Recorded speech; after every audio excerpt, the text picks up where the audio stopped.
What's up, fight fans? Welcome to the UFC on Fox 30 or hashtag UFC Calgary post-fight show. My name is Flying Brian J. Thank you so very much for being here. If you're not watching this live, you might want to subscribe to the channel so that next time you can be here live because you guys are my co-host when we do these post-fight shows. What we're going to do is recap all of the action at UFC on Fox 30, which in the main event, Dustin the Diamond Poirier finished Eddie Alvarez in the second round via TKO with a long barrage of punches after Eddie Alvarez was in the mount position with Dustin Poirier in the staff pose up against the fence, and Eddie Alvarez hit him with a 12-6 elbow. This is the second meeting between these two guys. Of course, both fights were really exciting, but in both of them, Eddie Alvarez hit Dustin Poirier with an illegal shot that could have cost him a victory. So that's some low fight IQ there. There was some controversy, and I know a lot of people on my Twitter are asking me right now. They thought that 12-6 elbows were only illegal to the head. No.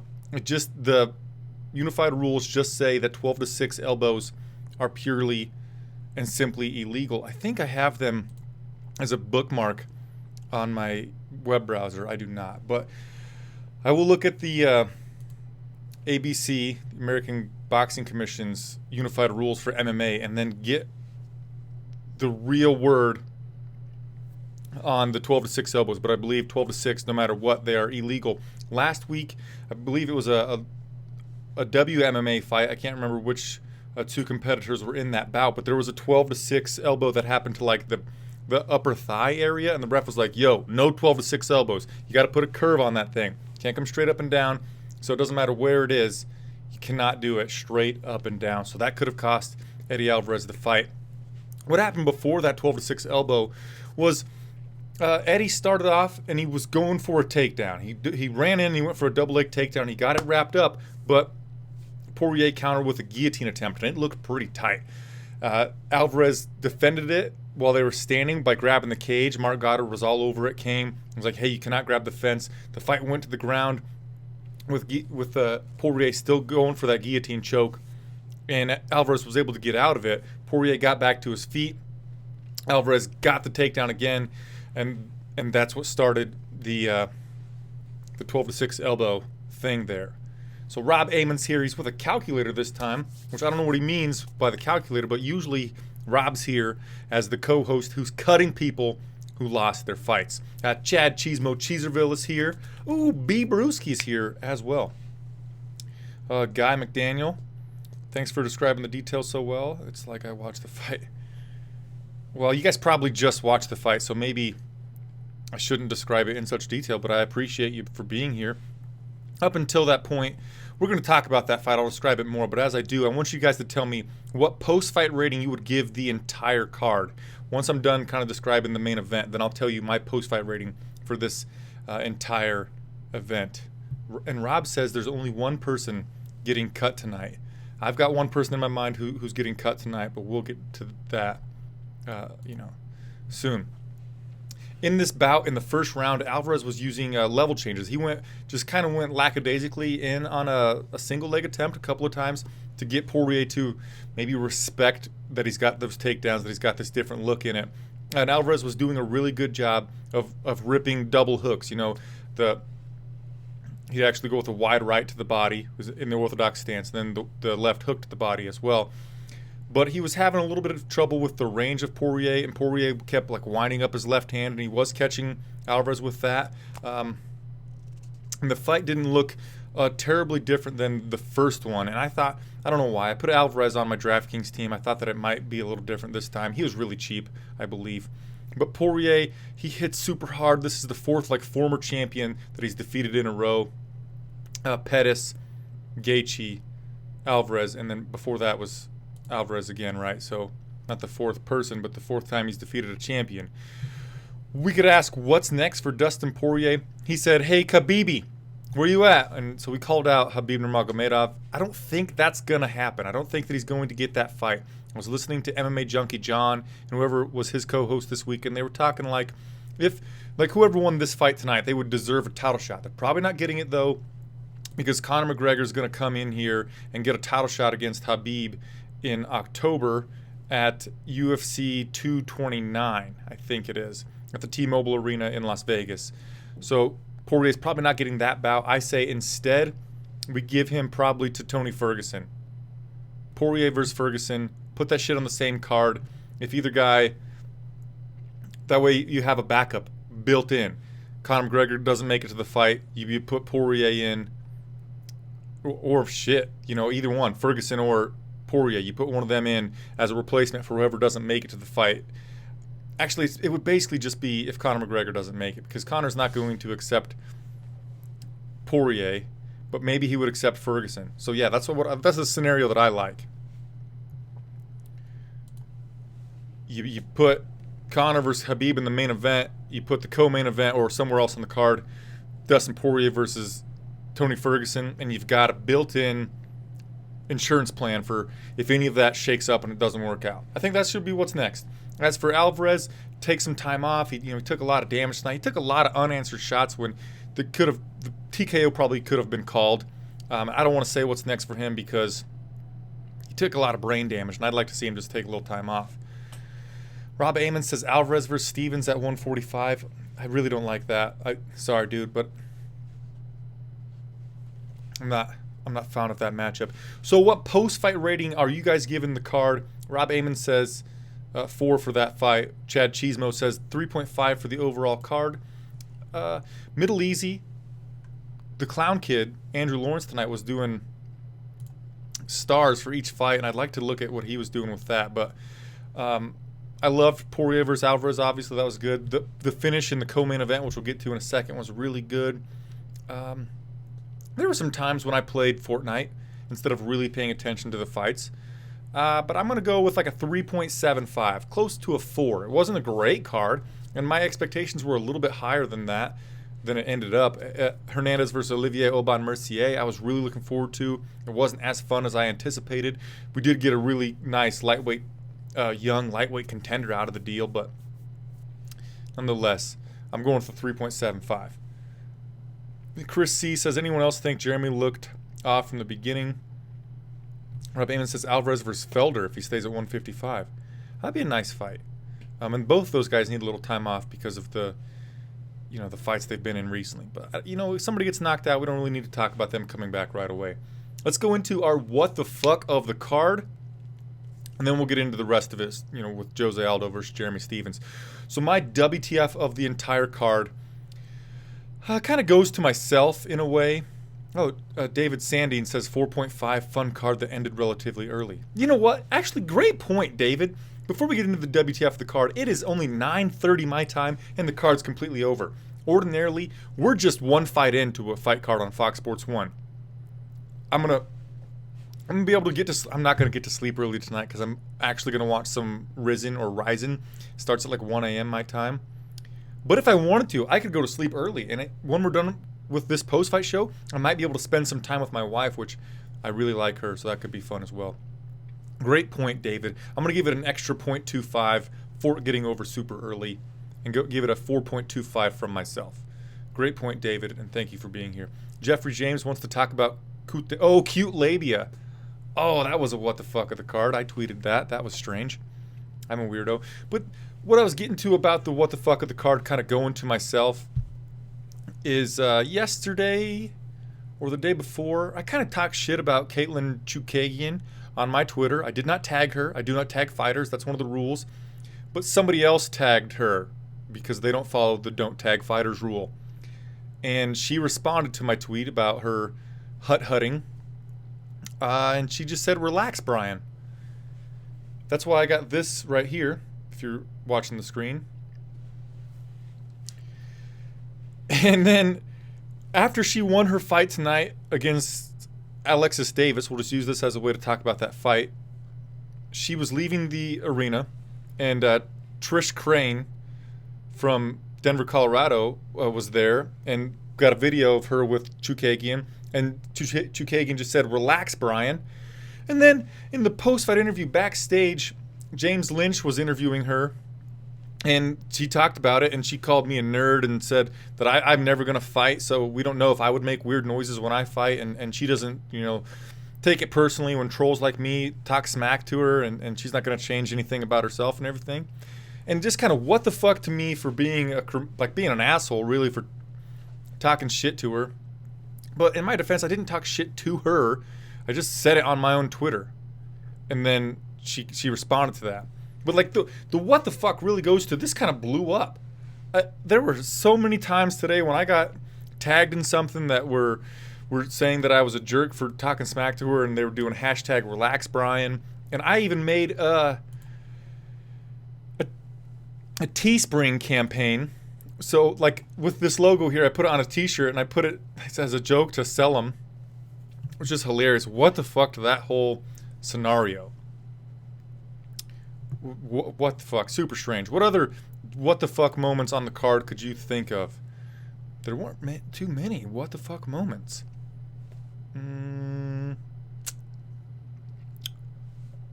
That's it. You guys got nothing for the what the fuck of the card?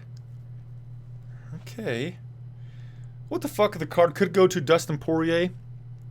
After he defeated Eddie Alvarez in the main event, he started talking shit to... Why am I blanking? On Eddie Alvarez's coach. He said, fuck you a whole bunch of time to Eddie Alvarez's coach. And like, what the fuck, man? You know, I know there was shit talking coming into the fight, and it is a battle of fisticuffs where you're punching people in the face. But I like when afterward, immediately after the contest is over, and the winner has been rendered, decided, whatever, and then respect is shown, and we didn't have that. And Jeffrey James says Eddie Alvarez doing an illegal thing again. Twice in a row facing Dustin Poirier, he did something illegal. What the fuck, Eddie Alvarez? Yeah, it's a decent what the fuck of the card. I don't really have a great what the fuck moment of the card, but let's move on. Co-main event of the evening, Jose Aldo versus Jeremy Lil Heathen Stevens. Early on in this fight, I found it very interesting that they traded low kicks. Jeremy Stevens said he was going to come in here and he was going to out low kick the famous low kicker in Jose Aldo, and he did just that. I mean, they leg kicked each other, but Stevens got some really good kicks on Jose Aldo, and then Stevens got Aldo to fight in a phone booth, and Stevens was getting the better of the shots. He seemed to rock Aldo at moments, but then once Stevens got a couple of good right hands on Aldo, he had been moving backward, and he was letting Stevens come to him. After Stevens kind of hurt Aldo, it switched, and Aldo was the one pursuing Stevens, and Stevens was moving backward.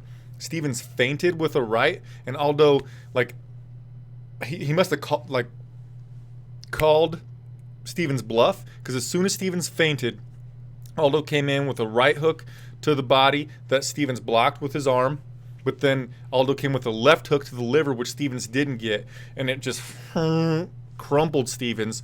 Stevens went to the ground. Aldo got him with some ground and pound, straight up and down shots, then a couple of hammer fists to the side of the head, and Stevens kind of went on his belly, and it looked like he was giving up a little bit. Stoppage was questionable, but I don't think he was going to come back from that body shot. It didn't matter how many times Aldo was hitting him in the head. It didn't seem like Stevens was going to recover from the body shot, and I liked the stoppage. It was a good stoppage. Came at 4:19 of round number 1.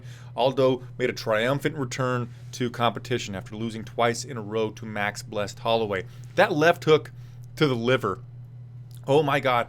He fucking was like, his whole body rotated into it, and Stevens, it was a really wicked body shot. Who the fuck is that guy? You talking about me, Guy McDaniel? Oh no, Jeremy Stevens, my bad. You know, Jeremy Stevens, I said he's out from underneath the shadow of that comment from Conor McGregor because he had won 3 fights in a row decisively. He decisioned Gilbert Melendez. Then he knocked out, I have to look. Oh, Doo-Ho Choi, the Korean Superboy, and then Josh Emmett in his last one. Got finished in the first round here. But you know, like I said about making people wait for a while after they take a lot of brain damage, you know, you fall down to a liver shot. I don't think it's as big a deal as taking a lot of brain damage, so he could return in not that long. And I put up the possibility of Jeremy Stevens fighting the youngster, the guy from Nebraska, now trains at a TriStar, got a lovely mustache, Mirsad Bektic. I would like to see Mirsad Bektic versus Jeremy Stevens. If you guys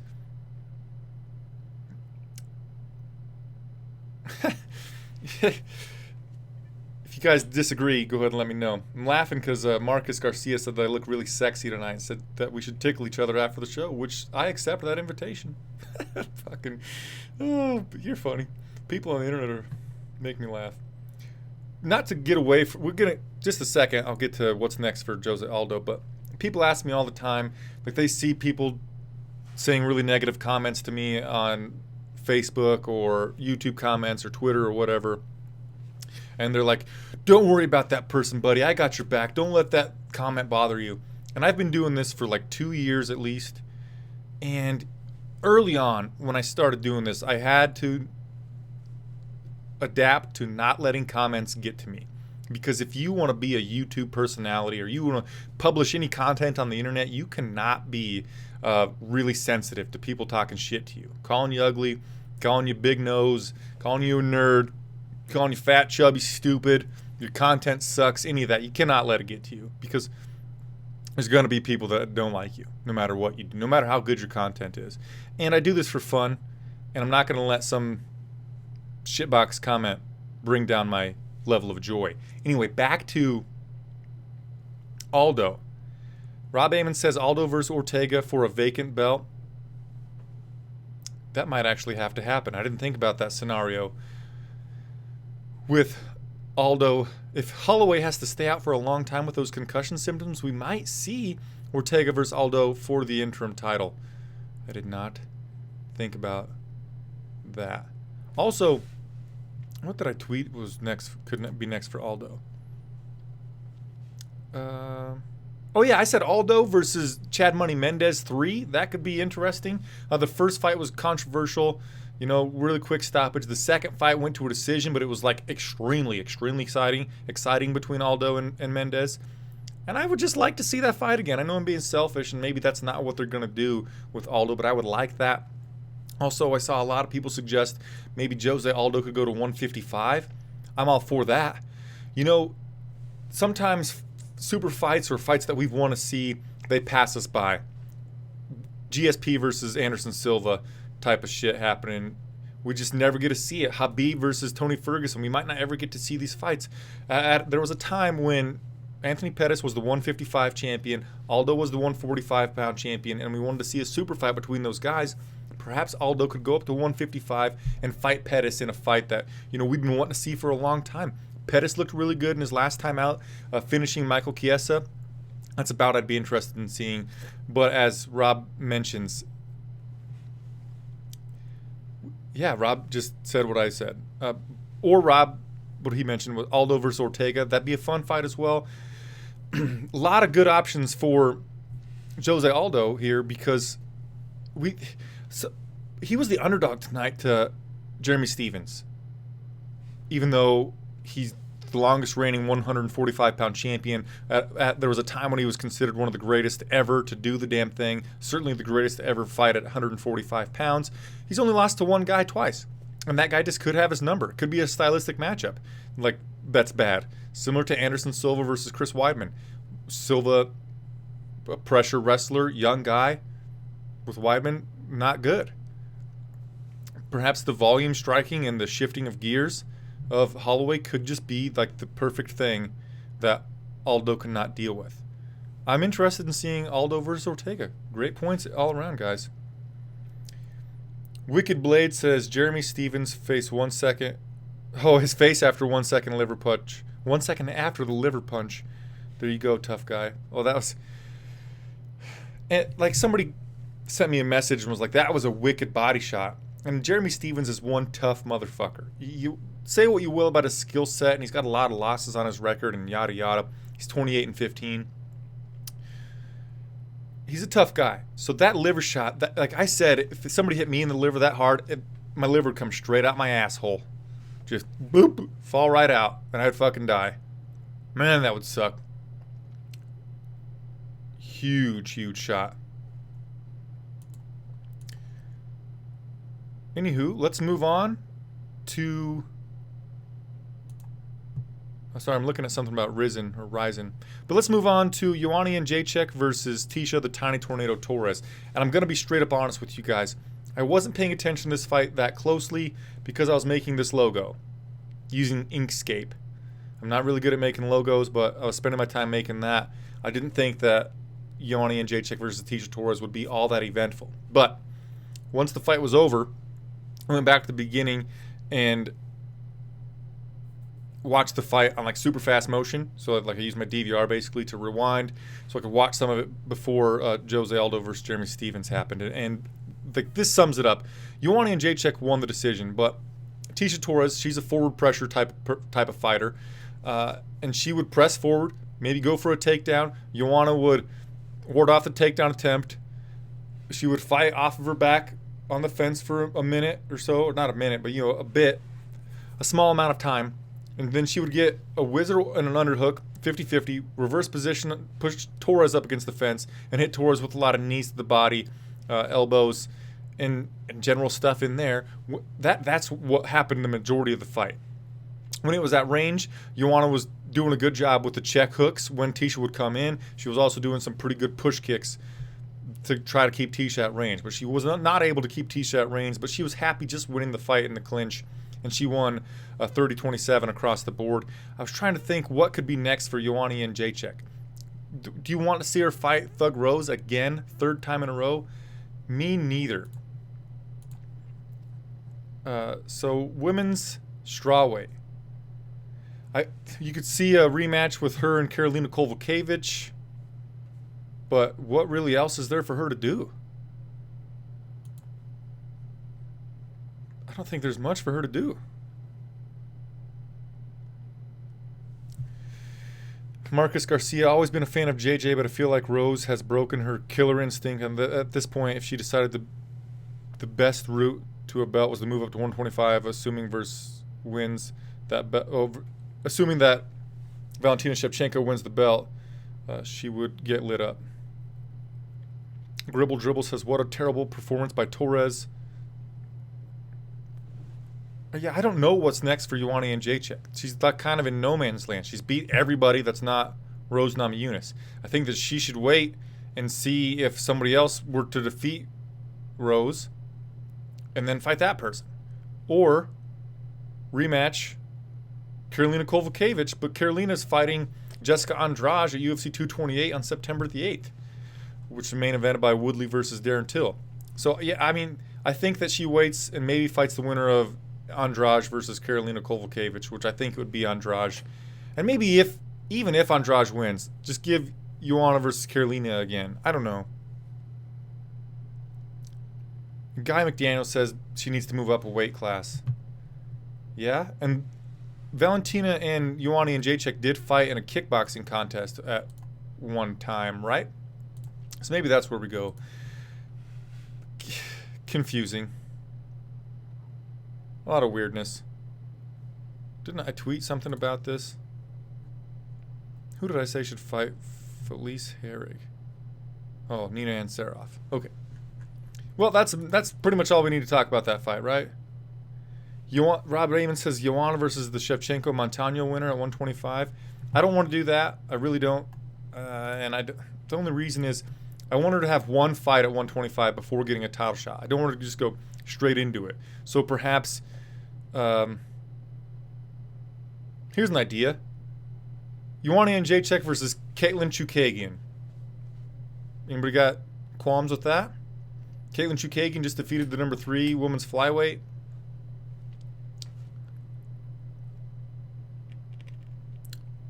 Perhaps Chookagian versus Joanna Jędrzejczyk. Or anybody at 125. You want to just go up there and do that. And tonight against Torres, Joanna she got hurt a little bit toward the end of the second round from Torres. And what was really funny coming into this matchup was Tecia Torres said that Tecia Torres, is the most feared striker at women's strawweight, which I laughed about. What? But anywho, she did hurt Joanna at the end of the second round. Joanna's got hurt a few times. She got hurt by Karolina Kowalkiewicz. She obviously got stopped by Thug Rose. Perhaps moving up to flyweight would put more liquid water in her brain. And she could take more concussive blows.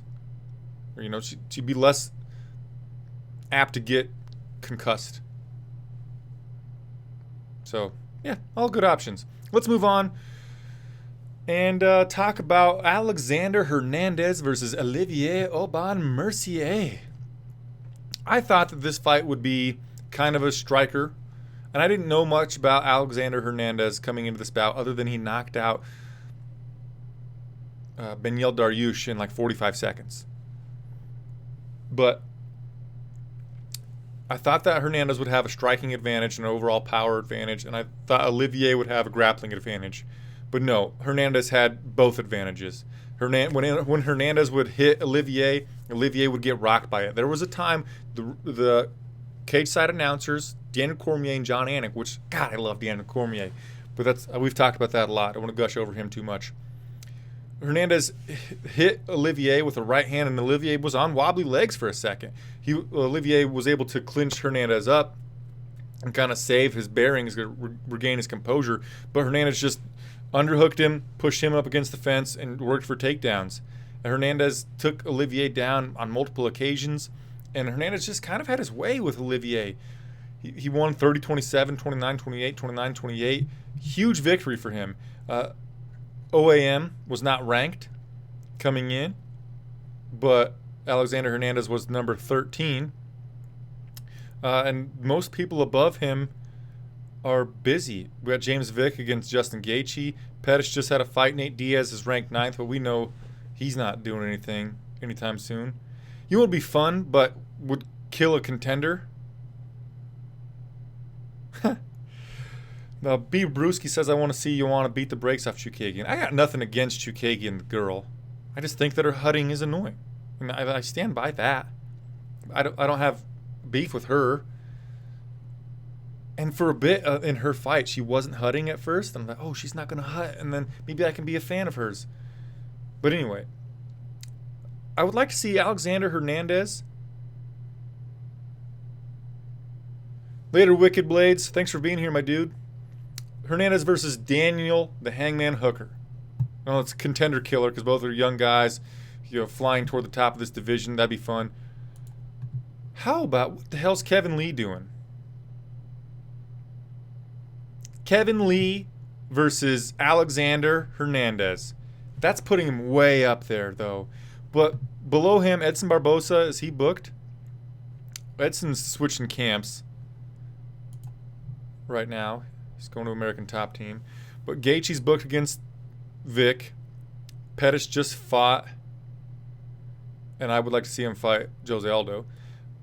Diaz never going to fight again, probably, or whatever. Ali Quinta, who knows what the fuck's going on with him. I would like to see Quinta versus Hernandez. That'd be a lot of fun. But if none of that can happen, Hernandez versus Kevin, the Motown Phenom Lee. I know that's shooting him really high up, but man, he looked great tonight. He really did. He said that he didn't like his performance, but I thought he looked really good. I was very impressed with his grappling ability and with how much power he fucking hits with, how much energy he has inside that cage. Very impressed with Alexander Hernandez. Whatever they do with him, move this guy up the ranks, please. Let's talk about the next fight, or the previous fight to that, which was Jordan Meehan versus Alex Morono. Not much to say here. Jordan Meehan defeated Morono, unanimous decision, 29-28 across the board. Morono was going jab, overhand right. Jab and just fucking winging the overhand right. A couple of times he caught Meehan, but not square. I think he was winging that overhand right so hard that if he would have caught him clean, he would have put him out. Did not catch him cleanly, though. He's being really reckless with those strikes, and he's being really loopy with his punches. So Meehan would just pop underneath of it, get a takedown. Olivier Aubin-Mercier already defeated Evan Dunham. Would be a body shot, Rob. Yeah, body kick in 53 seconds back in April. So that's not the fight we're going to make. Olivier's got to fight another fringe top 15 guy, but yeah, David Sandine. Are you saying Dan Hooker versus Alexander Hernandez? That'd be super fun. But anyway, so talk about Meehan some more. He would just come underneath the looping attacks of Morono and get a takedown, and then did a lot of things to him. He looked for an arm triangle choke, which Morono got out of. Morono at one point was able to kick him off and get back to the feet, but then he just kept doing the same thing, these looping shots. Mian would peg him boop, with a long strike, and then Morono would come in again and he'd just get that takedown. Wasn't that exciting of a fight. I think Andrew the Clown Kid gave it like a 1 star out of 5, which is not ideal. Moving down, Hakeem Dawodu versus Austin Arnett. I didn't watch that fight. I've got to be honest with you guys. I didn't watch it. Sorry. Before that, Islam Makhachev versus Raging Cajun Johnson. So I was kind of shocked, but not really, that Cajun was able to defend the first takedown attempt from Islam Makhachev. The reason I say I'm not really that surprised is because Makhachev's buddy, Habib the Eagle Nurmagomedov, he often will miss takedown attempts, but what's so great about them is they chain them together and they look for different things. Johnson defended that first takedown attempt, but on the second one, Islam was able to get him to the ground with a single leg to double leg transition. Islam first went to trap Johnson's legs together with a three, like kind of triangles his legs and traps the legs of Johnson super close together on the ground.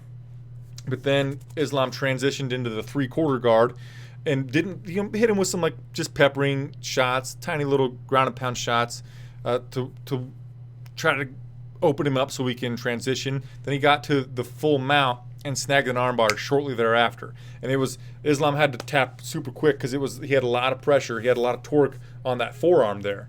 And I said at the very beginning of the show. Oh, Rob Amon says Olivier Aubin-Mercier versus Benyel Dariush. I like it a lot. Do that. But I said at the beginning of the show that I thought that I had somebody pegged for getting cut tonight. And I think that it's Cajun Johnson. And I saw that Andrew Pearson, who also works for MMA Mania, said that would just give Project Spearhead more ammo to sue the UFC and everything, but whatever. They can cut him if they want to. I don't know where Cajun Johnson is on his contract, but he's part of Project Spearhead. He's against the UFC pretty much, and he lost here. This is the second time in a row the UFC had tried to put Cajun Johnson against a Russian who has really good takedowns. He was scheduled to face Rustam Khabilov on March 17th of 2018. He ended up facing Stevie Ray instead because Khabilov pulled out with an injury. Then they gave him Islam Makhachev here, and Makhachev was a gargantuan favorite. So I think the UFC was trying to get Raging Cajun a loss so they could cut him. And in the post-fight interview with Islam Makhachev, Makhachev said that he either wanted a top 15 guy or Brock Lesnar. I thought that, it was kind of funny because he trains with Daniel Cormier.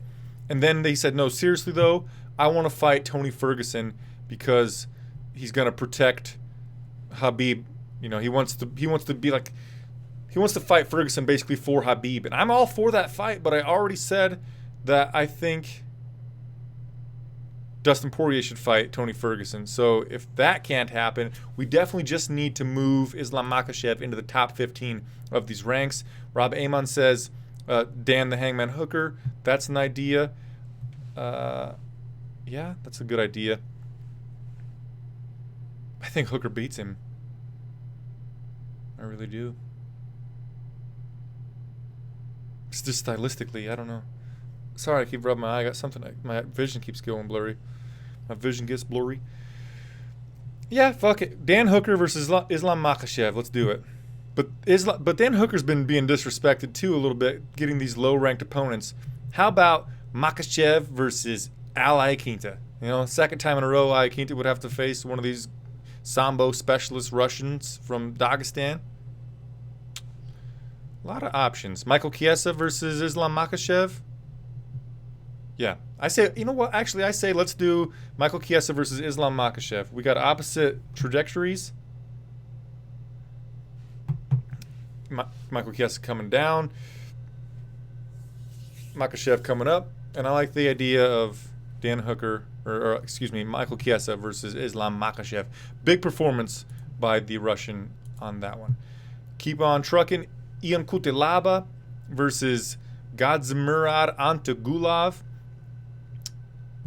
Antagulov came out firing right away, ran straight at him, and he went for a blast double leg takedown, which he got. It didn't take Cutelaba long to get back to his feet, though. Then Antagulov got him back down again with a single leg, but this kept going on.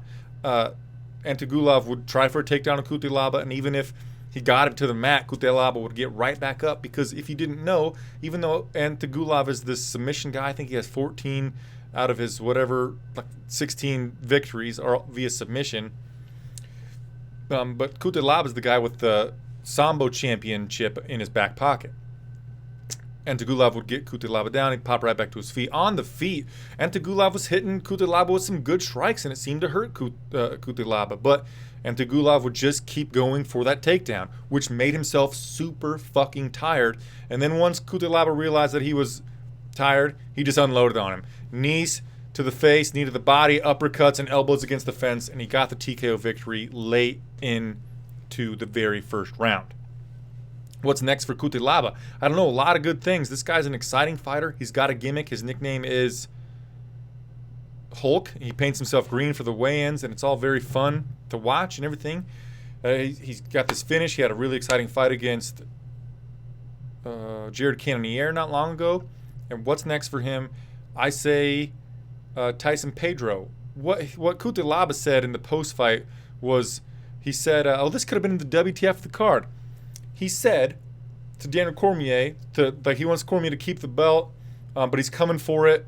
He's going to beat Cormier for the belt. That fight's never fucking happening. Nobody other than you guys and I have ever heard of Cutelaba, but he said that Cormier could get a picture and an autograph from Cutelaba if he wanted in backstage after the fights are over. And Cutelaba asked Cormier if Cormier wanted Cutelaba to sign his boobies, autograph his boobies. What the fuck?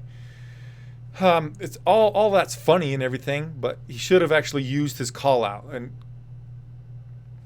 Rob Amon says Cutelaba versus Blachowicz. Blachowicz is fighting. Who the fuck is Blachowicz fighting soon? Jan Blachowicz has got a fight just booked.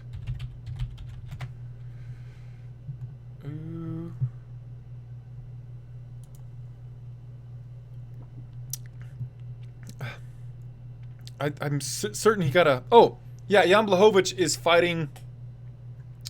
Not Misha Serkinov. Al Capone. Who the fuck is Al Capone? Nikita Krylov. Oh, yeah. Nikita Krylov versus Jan Blachowicz is happening... let's see, when is it? It's got to be in Russia or something.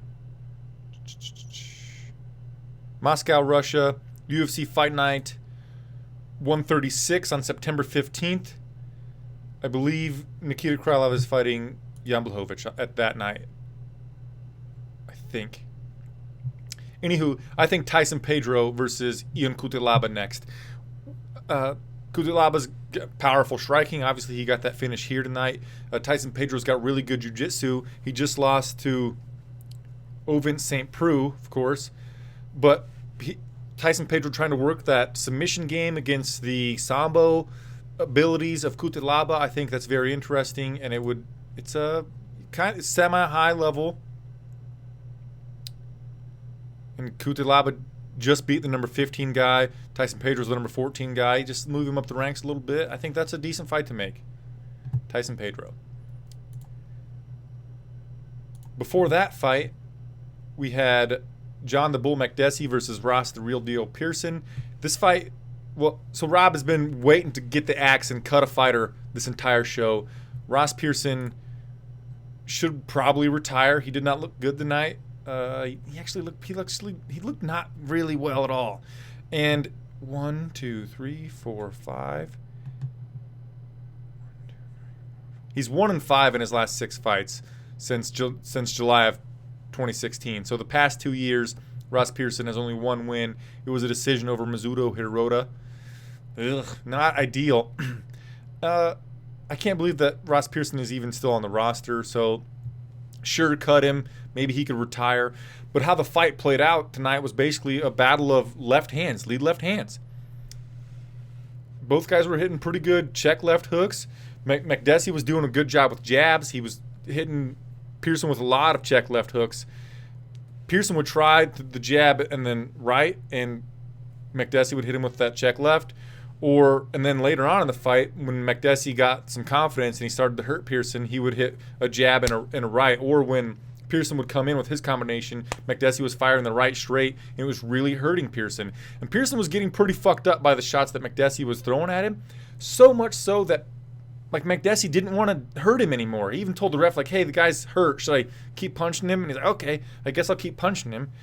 And then I'm like, what the hell? And then afterward, Makdessi paid Ross Pearson a lot of respect, says he's a fan of Pearson, and he wanted the crowd to cheer for Pearson and everything. And Anik was like, that's awesome. You're respectful that you're being nice to Pearson and you respect your opponent and you're giving him some love. But this night's about you, John Makdessi. And then John was like, well, thanks and everything. I came out here and I want to have exciting performances. Not only do I think my skill set is really high level, but I want to entertain the fans. And he said that's his main goal, is to be an entertaining. This is an entertainment business, and that is what he's here for. And I like that. So props to John Makdessi. He's not going to get a performance bonus for tonight, but he had a really good performance against an aging, slow, I said the lead left hands. Pearson was just slower, and Makdessi just timed him every time. Like, you're coming in, pop, gotcha. Before that, Caitlin Chookagian defeated Alexis Davis via unanimous decision, 29-28, 29-28, 30-27.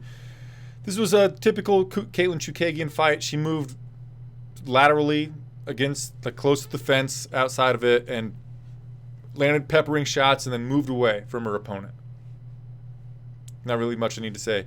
The fight before that, Dustin Ortiz knocked out Matthews Nicolau with a head kick, and punches.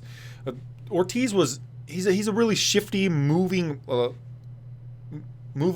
that's not the word I'm looking for, agile, mobile fighter, very nimble.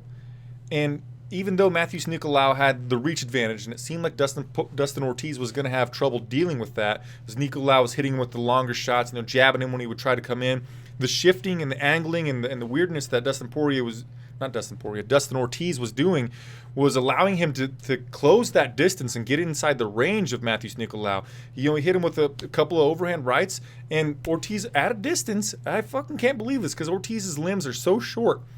He threw a couple of right high kicks. With a few times he had to spin around. He missed it, and he just reset and then come after him again. He finally threw the right high kick, and it went past the guard, or didn't get past the guard. Matthews Nicolau got his hand up in time, but only one hand, and it pressed his hand into his head, and it dropped Nicolau. And then Ortiz got on top of him and rained down some ground and pound. And Nicolau had his hands up for a moment, and then as soon as they went like this, and he laid back, the referee called a stop at the contest.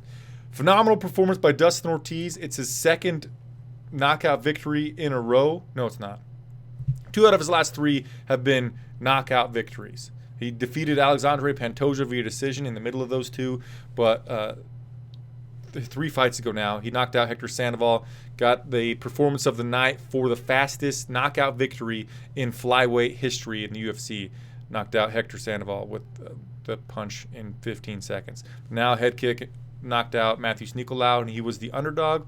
Props to him. Really fun performance. Really solid finish. What do you guys think about it? I'm just kind of going on my own here, all by myself. I know we lost a lot of viewers, but the people that are still here, I really appreciate you for being here.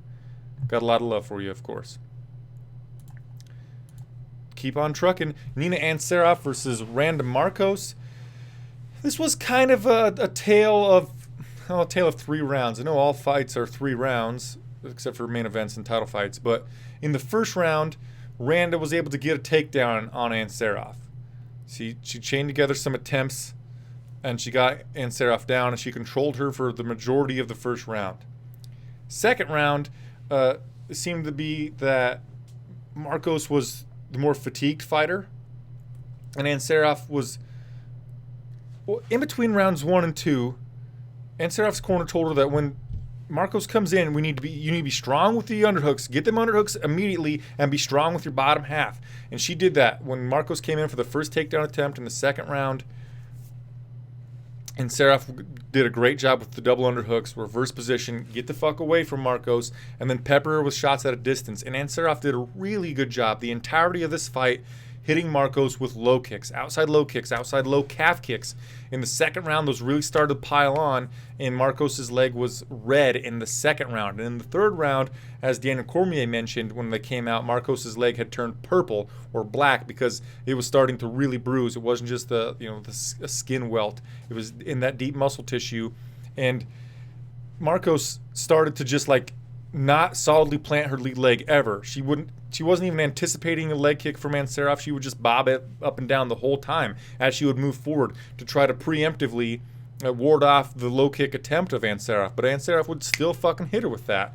Seraph would hit her with the longer strikes, not really damaging strikes, but she was scoring and moving away from them. And Marcos was having trouble closing the distance to try for the takedown.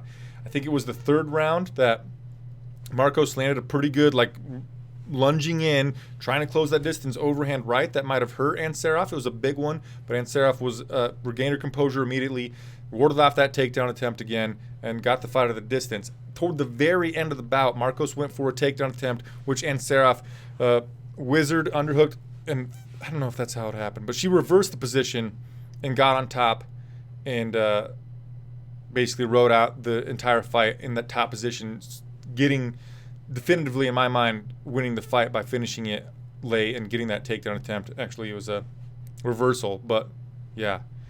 Rob Amon says Seraph versus Michelle, the Karate Hottie Watterson. I thought that was a good option. I also thought Nina Seraph versus Felice Herrig would be a solid, thing. Seraph said that she just wants to move up the ranks. She wouldn't call anybody out. John Anik said, I know you're not the calling out type, but do you want to call somebody out? She said no. She is currently the number 13 fighter. Felice Herrig is number 8. Herrig hasn't competed for a while, and I thought Marcos is good with takedowns, but she's not really athletic. Herrig is not that athletic either, but she's got like that strong build, and I just thought that would be an interesting stylistic matchup. Seraph versus Felice Herrig, and that's where I would go. Michelle Watterson versus Seraph could be a fun striking battle, but actually Michelle Watterson's probably going to look for some head and arm throws. I might favor Seraph in that fight. Which bout? There was a bout that I was looking at. Someone hit a Kimura to straight armbar attempt. Which fucking fight was that?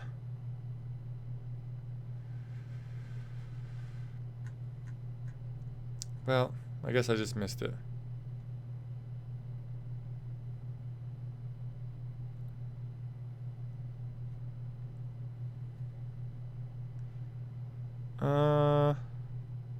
Oh yeah, it was Hernandez versus Olivier Aubin-Mercier. One of the I wrote this down, so I just want to say it. I forgot to say it when we talked about that fight, but in Hernandez versus Aubin-Mercier, Hernandez got a takedown in the second round, which Olivier got back to his base, and then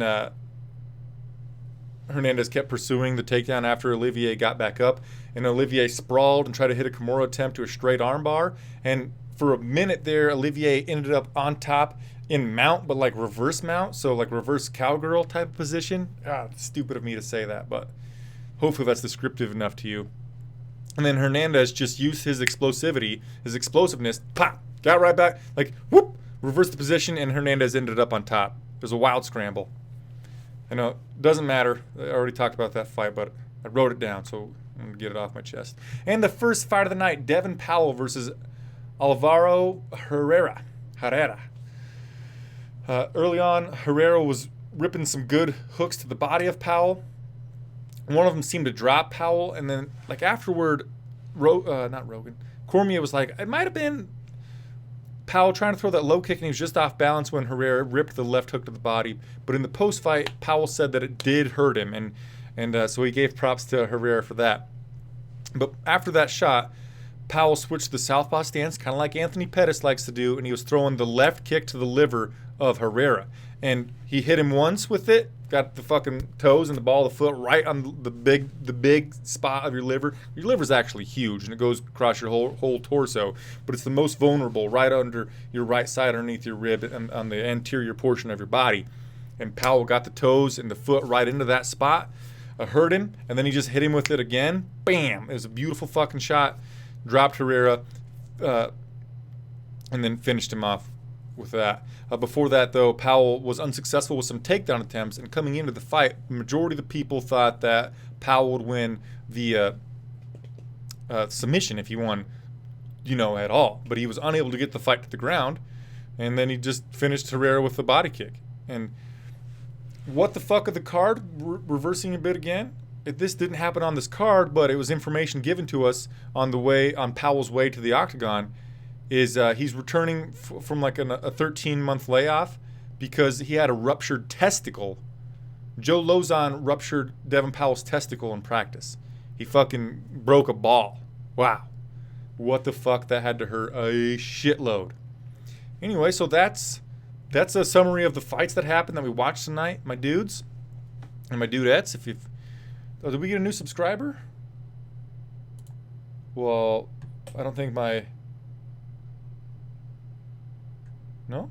I don't know what the hell happened. Well, anywho. What are your guys' post-fight bonuses? If you watch the fights tonight, who are you giving an extra $50,000 to? You don't have to give a fight of the night or performance bonus. I'm not going to hold you to anything specifically. Just tell me who you would give an extra $50,000 to. Rob Amon says Herrera should be cut from the roster. Probably so. But post-fight bonuses.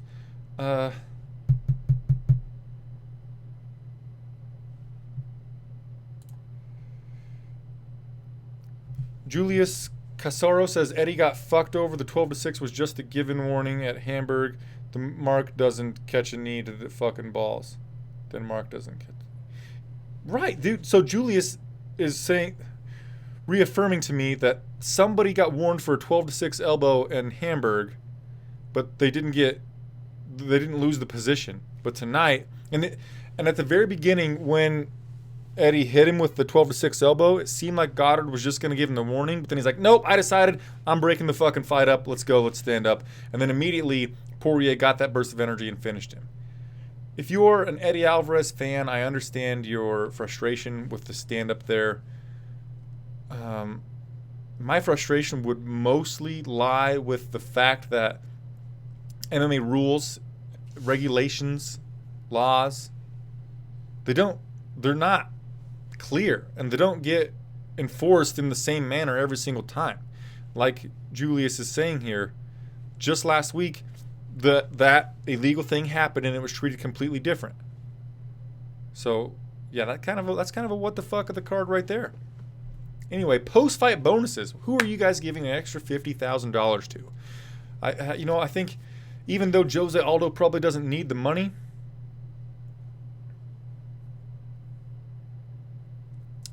Jose Aldo doesn't need the money. I think Aldo gets a performance bonus from me. Poirier gets a performance bonus from me. Islam Makhachev and Ian Cutelaba. And then because I'm not actually giving anybody a single fucking dollar, I'm going to give out a 5th performance bonus and give it to Dustin Ortiz. Hell, if I had 300,000, I might just give everybody that got a finish a performance bonus. Julius Casaro's giving Aldo, Powell, and Jose Aldo and Devin Powell performance bonuses. I like you giving the opener or performance bonus. That's pretty awesome. And actually, in the post-fight interview, Powell versus Herrera, Powell said that he's got a broken stove or an oven or something at home. Has been for the last 6 months, but he couldn't afford to get a new one. And now he can afford to get a new one because he fought tonight. So obviously that guy's hurting for some money. And let's give him an extra 50 G's. Fuck it.